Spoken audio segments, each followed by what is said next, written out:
সবাইকে তো আমরা অবশ্যই ধন্যবাদ জানাই এবং যারা চলে গেছে আমাদের ছেড়ে তাদের জন্য আমরা 1 মিনিট নীরবতা পালন করব।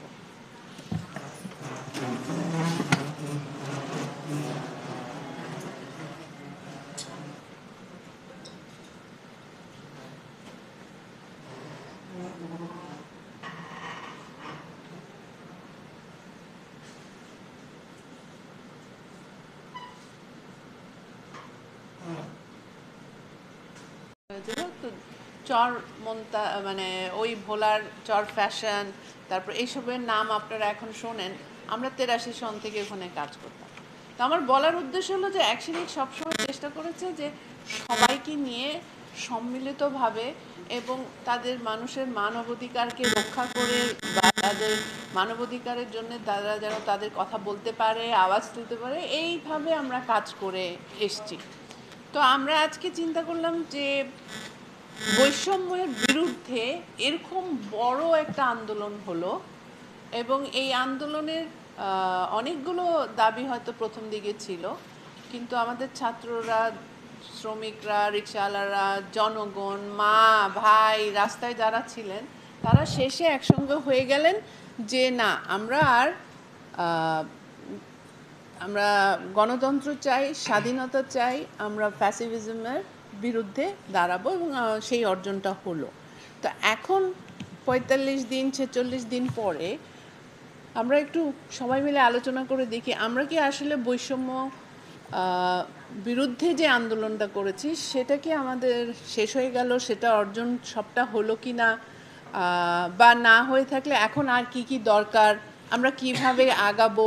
আজকের আলোচনাটা মূলত আমাদেরকে দেখাবে এবং এই সমাজে আমরা সবাই একত্রিত হয়ে অন্যায়ের বিরুদ্ধে রুখে দাঁড়াবো এবং কাঁধে কাঁধ মিলিয়ে কাজ করে বাংলাদেশকে একটি স্থিতিশীল জায়গায় নিয়ে যাব। মূলত দেশ গঠনের পিছনে যাদের অগ্রণী ভূমিকা থাকে নারী এবং যুব সমাজের, তো তাদের অন্তর্ভুক্তিকরণ একটি বিশেষ সময় হচ্ছে আজকের এই সময়টি, পরিবর্তিত সময়টি। তো এখানে যারা আপনারা এসেছেন, বিভিন্ন স্তরের প্রতিনিধিরা এসেছেন, তারা তাদের দৃষ্টিভঙ্গি আমাদের ব্যক্ত করবেন। বিকজ আমরা আসলে যে পরিবর্তনটি চেয়েছি, আমরা কিন্তু এর মাঝেও আমরা বিভিন্ন ধরনের সহিংসতা দেখতে পাচ্ছি, বিশেষ করে জেন্ডার বেস ভায়োলেন্স হচ্ছে, বিভিন্ন সংগঠনের উপর আক্রমণ হচ্ছে। এবং আমি একটা খুব মাসের একটা এক্সপিরিয়েন্স শেয়ার করি আপনাদের সাথে। আপনারা জানেন যে সাতক্ষীরা এবং শ্যামনগর, যেখানে আসলে সুপেয় পানি বা সেফ ড্রিঙ্কিং ওয়াটার আমরা যেটা বলি, সেটার আসলে অভাব রয়েছে এবং সেখানে মূলত সেফ ড্রিঙ্কিং ওয়াটারের জন্য 4 থেকে 5 কিলোমিটার পর্যন্ত নারীদেরকে যেতে হয় পানি কালেক্ট করতে।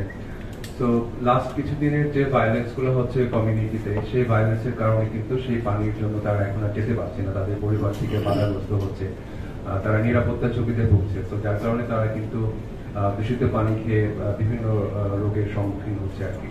তো আমরা মূলত আসলে এগুলো নিয়ে কথা বলবো, আপনাদের কাছ থেকে আমরা দিক নির্দেশনা জানবো যে ভবিষ্যতে আর্তনাদ আমরা শুনছিলাম। আমজাদ নামে আমাদের একজন ভাই, তিনি বলছিলেন যে মাকে দেখতে খুব ইচ্ছে করে, সবাইকে দেখতে ইচ্ছে করে, কিন্তু চারিদিকে তো অন্ধকার, তিনি আসলে কিছুই দেখতে পান না। তারা আসলে এই যে ত্যাগটা করেছেন, তিনি আর কখনো হয়তো দেখতেও পাবেন না। এটা কেন করেছেন? তারাই আন্দোলনে প্রাণ দিয়েছেন। তারা চেয়েছেন একটা সমাজ যেখানে এই যে ফ্যাসিবাদ থাকবে না, বা রাষ্ট্রযন্ত্র আমাদের উপরে এই যে নিপীড়ন চালাবে না, বা আমরা সবাই এই সমাজটাতে আসলে বৈষম্য থাকবে না। এই যে কোটা আন্দোলন, এটা কিন্তু মূলত শুরুই হয় এই যে কোটা প্রথা নামে যে একটা বৈষম্য ছিল এবং সেটা দ্বারা যে আমাদেরকে বৈষম্যের শিকার করা হতো সেটির মাধ্যমেই।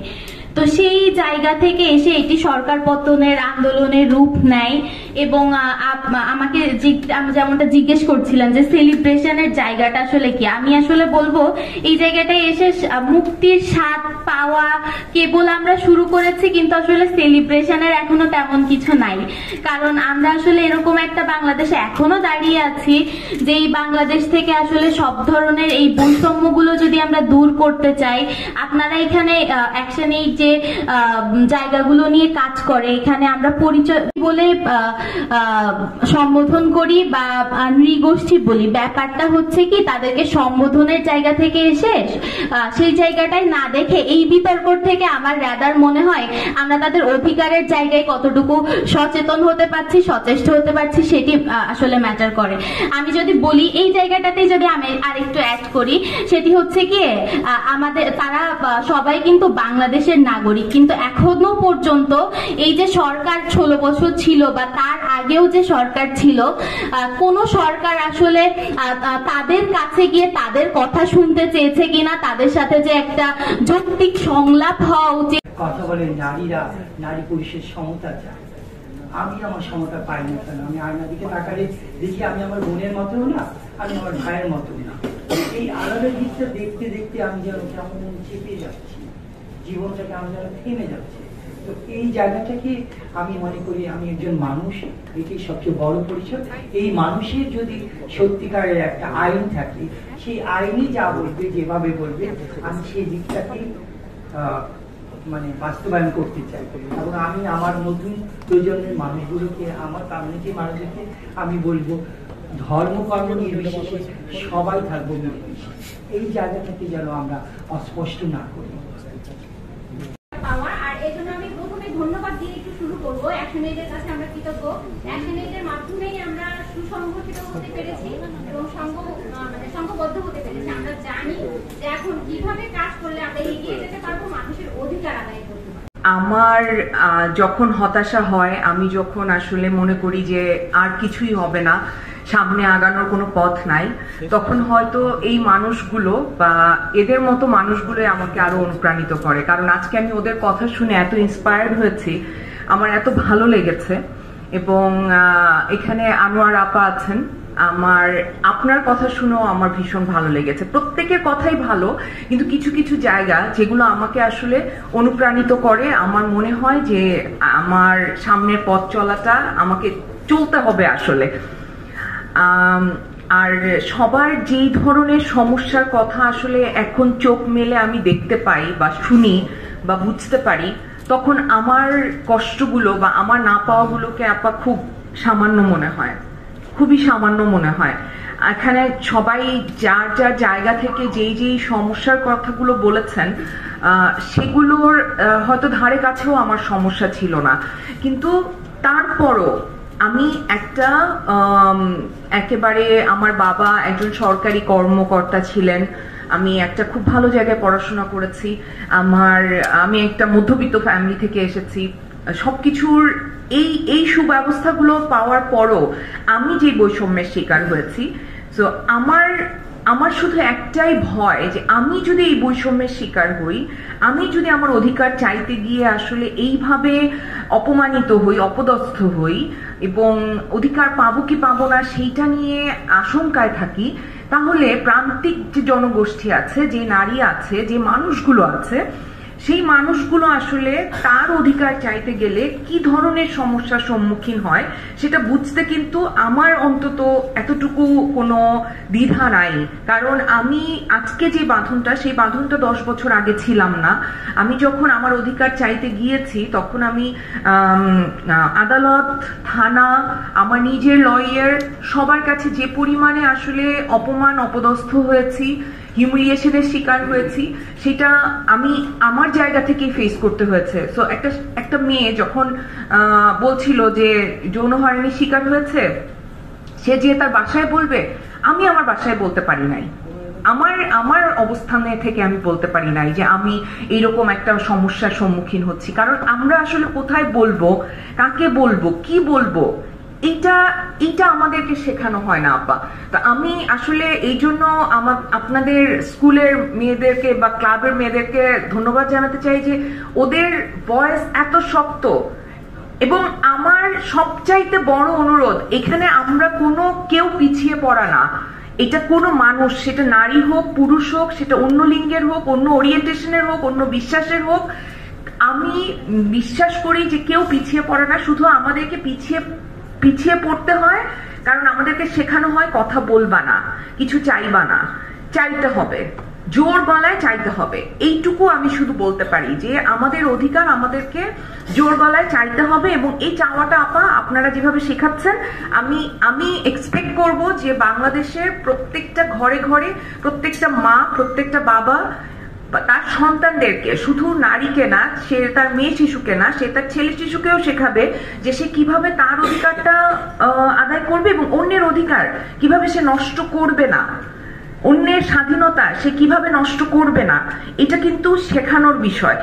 এই জিনিসগুলো যত আমরা রুট লেভেল থেকে চেঞ্জ করতে পারবো সেইটা আমাদের জন্য অনেক বেশি উপকারী হবে। এবং আইনের কিছু ব্যাপার আছে যেটা আমরা অধিকারের কথা বলি, আমাদের কনস্টিটিউশনে 27 আর্টিকেল 27 অনুচ্ছেদে আছে রাইটস ফর অল, এবং ঠিক তারপরের অনুচ্ছেদ যেটা 28 অনুচ্ছেদ, এইটা আমাকে আমার দৃষ্টি কেড়েছে।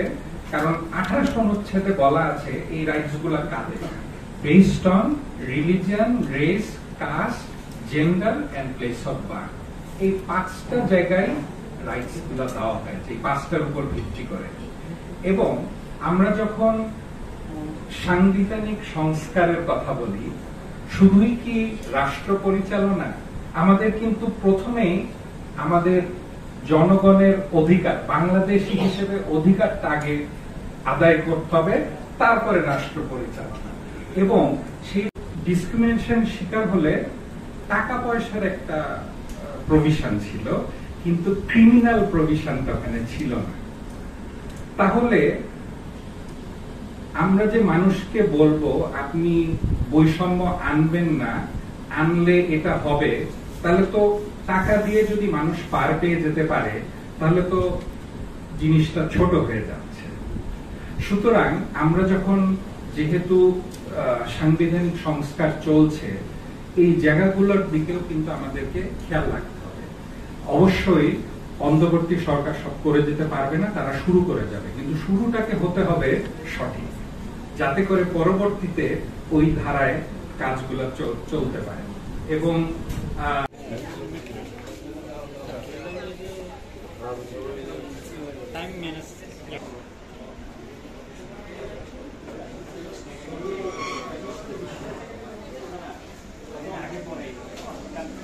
সন্ধ্যার পরে বিশেষ অপোজিটিং খাওয়া